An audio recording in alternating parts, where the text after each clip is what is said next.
네, 오늘은 영생은 곧 주의 말씀이라는 제목으로 우리가 함께 말씀을 나누려고 합니다.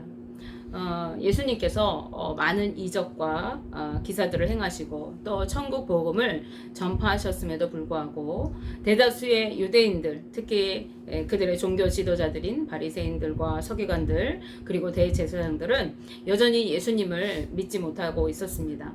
그들은 예수님을 따라다니기는 하였지만 그저 그분이 하시는 일을 구경거리로 생각하고 구경하러 다니거나 아니면 예수님께서 하시는 말씀을 책잡고 비방하기 위해서 예수님을 쫓아다녔던 것입니다.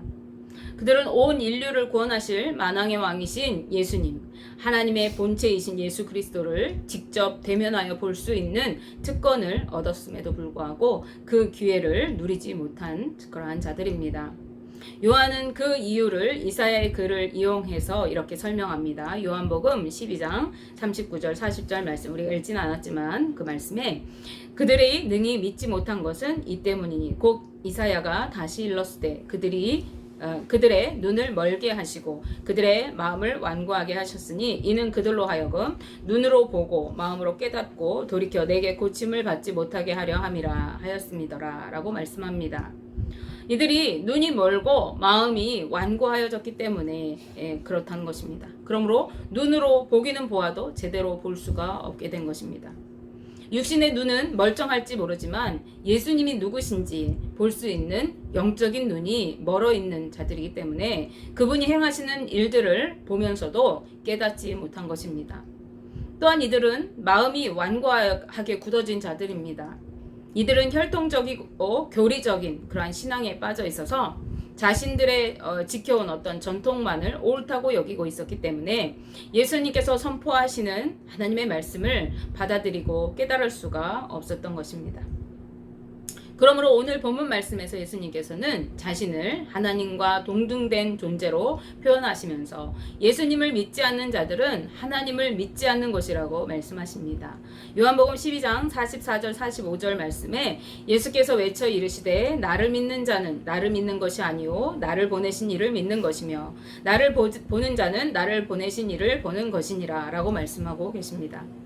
이것은 유대인들에게 엄청난 도전을 주는 말씀인 것입니다.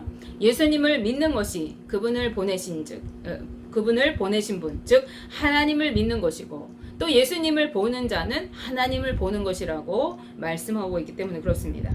그뿐만 아니라 예수님은요 스스로 이 세상에 오신 분이 아니라 하나님께 보내심을 받아서 오신 분이라고 말씀하심으로써 지금 예수님을 믿지 못하고 배척하는 이 유대인들이 그들이 믿는다고 하는 그 믿음이 헛된 것이고 또한 예수님을 배척하는 것 자체가 결국 하나님을 믿지 못하고 배척하고 있는 것이라는 것을 이들에게 지적하고 있는 것이 되기 때문에 그렇습니다.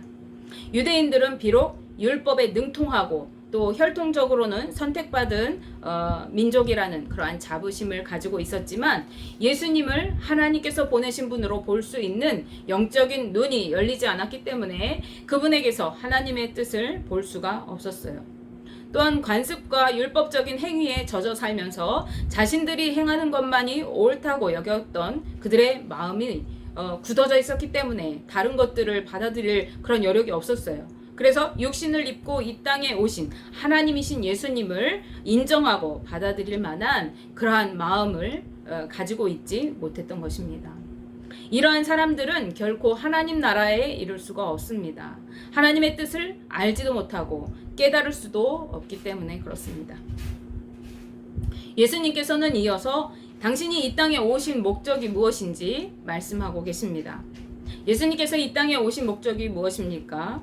그분은 빛으로 이 세상에 오셔서 예수 그리스도를 믿는 자들로 하여금 어둠에 거하지 않도록 하시기 위해서 이 땅에 오셨다고 말씀하십니다. 즉 죄악 가운데 그대로 머물러 있지 않도록 죄와 절망의 삶 속에서 그들을 구원하시기 위해서 이 땅에 오신 것입니다. 즉 우리를 죄악의 구렁텅이에서 건져주시기 위해서 이 땅에 오신 것이죠. 요한복음 12장 46절 47절 말씀에 나는 빛으로 세상에 왔나니 물은 나를 믿는 자로 어둠에 거하지 않게 하려 함이로라. 사람이 내 말을 듣고 지키지 아니할지라도 내가 그를 심판하지 아니하노라. 내가 온 것은 세상을 심판하러 함이 아니요 세상을 구원하러 함이로라 라고 말씀하십니다. 그러므로 누구든지 빛이신 예수 그리스도를 믿고 그분의 말씀을 듣고 지키는 자는 죄와 멸망 가운데서 머물러 있지 않고 구원을 받아서 빛 가운데 거하게 된다고 말씀하십니다. 우리가 믿음에 거하여 있는 것은 그분의 말씀을 듣고 지켜 행하면서 말씀대로 살아가는 삶을 통해서 나타나게 되어 있습니다. 그러나 주의 말씀을 받지 않는 자들에게는 심판이 임할 것을 말씀하세요. 말씀을 받지 않는 자들은 예수님을 구주로 믿지 못하는 자들이고, 예수님을 믿지 못하는 자들은 그를 보내신 하나님 아버지를 믿지 못하는 그러한 자들이기 때문에 그렇습니다. 그래서 요한복음 12장 48절 말씀을 이어서 보시면, 나를 저버리고 내 말을 받지 아니하는 자를 심판할 리가 있으니 곧 내가 한 그 말이 마지막 날에 그를 심판하리라 라고 말씀하십니다. 예수님께서 선포하신 말씀이 믿지 않는 자들을 심판하게 될 것이라고 하십니다. 주의 말씀을 따르지 않는 자들, 믿지 못하는 자들은 여전히 죄악 가운데 머물러 살아가는 자들이기 때문입니다. 예수님을 보내신 하나님을 믿지 못하고 여전히 하나님과 관계없는 삶을 살아가는 자들이기 때문에 그렇습니다. 예수님은 그분의 말씀의 권위가 하나님께로부터 온 것임을 밝히시면서 하나님의 말씀이 곧 영생임을 내가 아노라 라고 말씀하십니다. 요한복음 12장 49절 50절 말씀에 내가 내 자의로 말한 것이 아니오 나를 보내신 아버지께서 내가 말할 것과 이를 것을 친히 명령하여 주셨으니 나는 그의 명령이 영생인 줄 아노라. 그러므로 내가 이르는 것은 내 아버지께서 내게 말씀하신 그대로니라 하시니라 라고 말씀합니다. 예수님께서 하신 말씀은 하나님께서 이렇게 말하라고 일러주신 말씀, 하나님께서 명령하신 그대로 말씀하신 것이라고 하십니다. 그리고 하나님의 이 말씀이 곧 영생인 줄 안다고 말씀하세요. 따라서 영생은 곧 하나님의 말씀이라는 말씀이에요. 그래서 이 말씀은 우리가 하나님과 그분의 아들 예수 그리스도를 분명히 알고 그분의 말씀대로 살아가는 삶이 곧 영생이라는 뜻입니다. 요한복음 17장 3절 말씀에 영생은 곧 유일하신 참 하나님과 그가 보내신 자 예수 그리스도를 아는 것이니라 라고 말씀합니다. 우리가 하나님 아버지와 그가 보내신 예수 그리스도를 아는 것이 곧 영생에 이르는 길이라는 것입니다. 여기에서 안다라고 하는 것은 우리가 지식적으로 아는 지식적으로 아는 것만을 의미하는 것이 아님을 이제 여러분들은 아실 거예요. 여기서 말하는 알미라고 할 때 이것은 전 인격적으로 우리가 온 삶으로 아는 것을 의미합니다. 우리가 온 인격적으로 하나님과 그의 아들 예수 그리스도를 알고 마음으로 믿는 것을 의미하는 것입니다. 그럴 때라야 우리는 그분의 말씀을 따라 살아갈 수가 있기 때문에 그렇습니다. 그리고 그분의 말씀대로 순종하여 살아가는 것이 곧 영생의 삶이고 하나님의 나라를 누리는 삶인 것입니다. 요한복음 17장 6절에서 7절 말씀에 세상 중에서 내게 주신 사람들에게 내가 아버지의 이름을 나타내었나이다. 그들은 아버지의 것이었는데 내게 주셨으며 그들은 아버지의 말씀을 지키었나이다. 지금 그들은 아버지께서 내게 주신 것이 다 아버지께로부터 온 것인 줄 알았나이다. 나는 아버지께서 내게 주신 말씀들을 그들에게 주었사오며 그들은 그것을 받고 내가 아버지께로부터 나온 줄을 참으로 아오며 아버지께서 나를 보내신 줄도 믿었사옵나이다 라고 주님께서 말씀하고 계십니다. 누가 하나님의 말씀을 지켰다고 말씀하고 있습니까? 예수님께서 선포하신 말씀이 하나님께로부터 온 줄을 아는 자들입니다. 그들은 예수님께서 전해주신 말씀을 받고 마음으로 받고 예수님께서 하나님께서 보내신 분이심을 믿는 자들이었습니다. 이런 자들은 세상에 속한 자들이 아니라 하나님께 속한 자들입니다. 하나님 나라의 백성이며 영생을 누리는 자들이 되는 것입니다. 그러므로 우리가 영생을 얻고 하나님의 나라를 누리는 것은 말씀대로 순종하여 사는 삶인 것입니다. 예수님께서는 누가복음에서 무엇을 하여야 영생을 얻을 수 있겠습니까? 라고 묻는 율법교사에게 그가 잘 알고 있는, 그가 율법교사이기 때문에 그가 너무나도 빠삭하게 잘 알고 있는 율법에서 무엇이라고 말하고 있는지 그것을 그 사람이 어떻게 받아들이고 있는지를 물으셨습니다. 그래서 그는 이제 자신이 알고 있는 율법을 너무나도 잘 알고 있기 때문에 자신 있게 대답했어요. 누가복음 10장 27절 말씀에 대답하여 이르되 내 마음을 다하며 목숨을 다하며 힘을 다하며 뜻을 다하여 주 너의 하나님을 사랑하고 또한 내 이웃을 내 자신같이 사랑하라 하였나이다 라고 대답하였습니다. 이 대답한 것을 들으신 예수님께서는 내 대답이 옳도다, 이를 행하라, 그리하면 살리라 라고 말씀해 주셨습니다. 무슨 말씀입니까? 네가 잘 알고 있다. 그러니까 네가 알고 있는 그대로 가서 행하며 살아가라. 그것이 살 길이다. 즉 그것이 영생이다 라고 말씀하신 것입니다.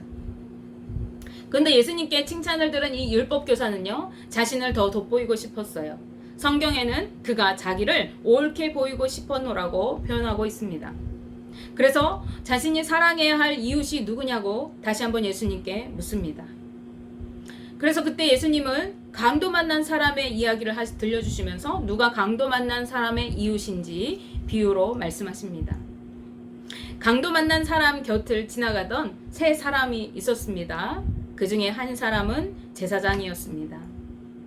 제사장들은 백성들을 대표해서 하나님께 제사를 드리는 종교 지도자들입니다. 오늘날로 말하면 목회자가 여기에 속한다고 할 수 있겠습니다. 그는 가장 가까이에서 하나님을 섬기고 하나님의 말씀인 율법을 관리하는 사람이었습니다. 또한 백성들의 죄를 대속하기 위해서 속죄제를 하나님께 드리고 하나님과 백성들 사이에서 중재자 역할을 하는 그러한 중재자였습니다. 그러나 그는 이 강도 만난 사람을 보고는 상관하지 않았습니다. 오히려 그를 피하여 지나가 버리고 말았습니다. 또 한 사람이 지나갑니다. 이 사람은 레위인이었습니다. 레위인은 제사장들을 도와서 하나님을 섬기고 또 성전의 기물들을 관리하는 자들입니다. 성전의 문들을 지키고 여닫는 일을 합니다.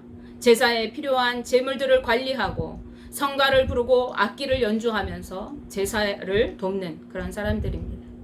오늘날로 말하면 누가 속할까요? 교회의 중직자들이 여기에 속할 것입니다. 그러나 이 레위인 역시 강도 만난 사람을 보고 외면하였습니다.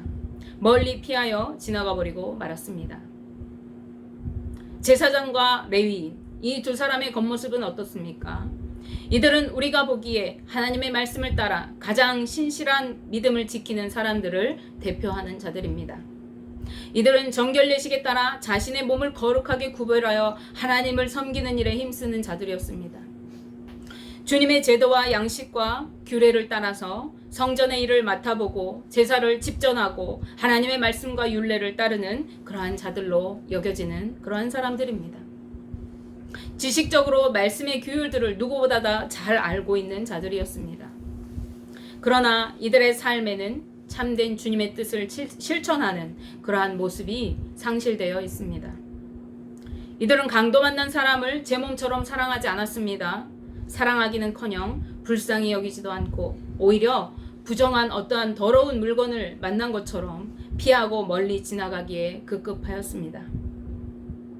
이러한 자들에게는 하나님의 나라가 이루어질 수가 없습니다. 그들이 아무리 지식적으로 하나님의 말씀을 많이 알고 그들이 형식적으로 하나님을 전심으로 예배하는 것 같이 보인다 할지라도 그들의 삶 가운데 말씀이 나타나지 않는 그러한 삶은 영생을 누리는 삶과 관계없는 하나님과 전혀 무관한 삶을 살아가고 있는 것이 되는 것입니다.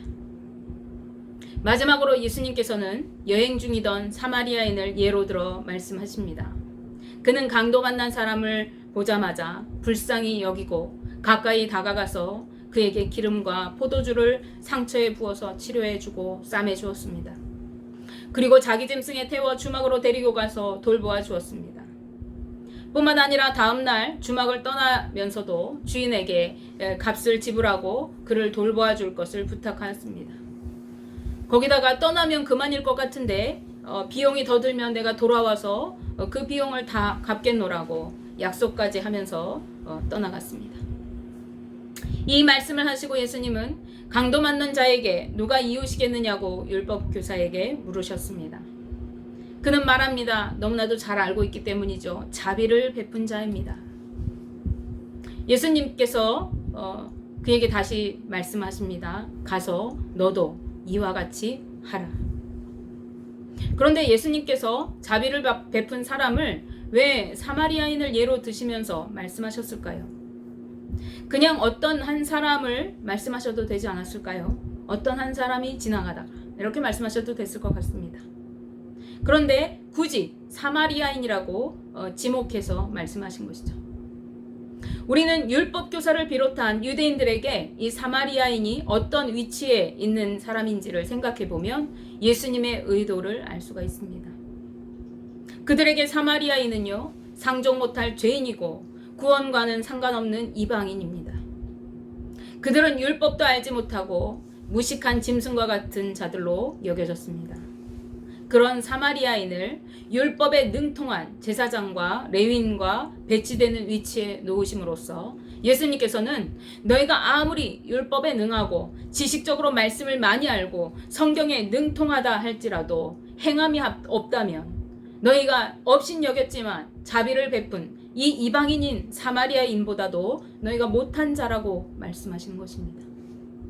그러므로 가서 너도 이와 같이 하라 라고 하시는 이 말씀은 내가 저들보다 말씀을 많이 알고 또 저들보다 성경에 능통하다고 한다면 그 아는 것에 그치지 말고 가서 내가 알고 있는 그 말씀대로 행하라고 하시는 그러한 말씀인 것입니다. 율법교사의 질문이 어디서부터 시작되었습니까? 어떻게 하면 영생을 얻을 수 있겠느냐고 묻는 것에서 시작되었다는 것을 우리가 주목할 필요가 있겠습니다. 따라서 가서 너도 이와 같이 하라고 하시는 예수님의 이 말씀은 또한 네가 영생을 얻기 원한다면 네가 알고 있는 말씀대로 가서 행하며 살아가라고 말씀하시는 것이 되는 것입니다. 이 말씀은 오늘 본문 말씀과 무관하지 않습니다. 오늘 본문 말씀에서 예수님께서는 예수님을 믿고 그분의 말씀을 받는 그러한 자들을 구원하러 오셨다고 말씀해 주셨습니다. 그리고 예수님은 하나님의 보내심을 받아서 하나님께 받은 말씀을 세상에 전하신 것이기 때문에 주님의 말씀이 곧 하나님의 말씀이요 영생이라고 말씀하고 계십니다. 그러므로 말씀을 듣고 순종하여 살아가는 자들은 하나님의 나라를 누리고 영생에 이르게 되겠지만은 말씀대로 순종하지 않는 자들은 그 말씀으로 인하여 심판에 이르게 된다고 말씀하십니다. 그러므로 우리는요, 하나님의 말씀을 지식적으로 많이 아는 것이 중요한 것이 아니라 달달달 외워서 연대를 외우고 성경 인물들의 이름을 다 외우고 하는 것이 중요한 것이 아니라 우리가 아는 말씀대로 순종하며 실천하는 삶을 살아가는 것이 중요합니다. 그것이 곧 영생을 누리는 비결이고 하나님의 나라를 이루는 삶을 살아가는 것임을 잊지 말아야 하는 것입니다. 그것이 우리 믿는 자들의 본분이요 마땅히 행해야 할 바인 것입니다. 그것이 구원받은 하나님의 백성들의 삶이고 그것이 하나님의 구원받은 백성으로서의 본분인 것입니다. 원하기는 저와 우리 성도님들 모두가 주님의 말씀을 마음으로 받고 믿고 순종하여 말씀대로 살아가면서 영생을 누리는 삶을 살아가게 되시고 그러한 삶을 통해 하나님께 영광 돌리는 거룩한 삶 되시기를 주님의 이름으로 축복하며 기도합니다.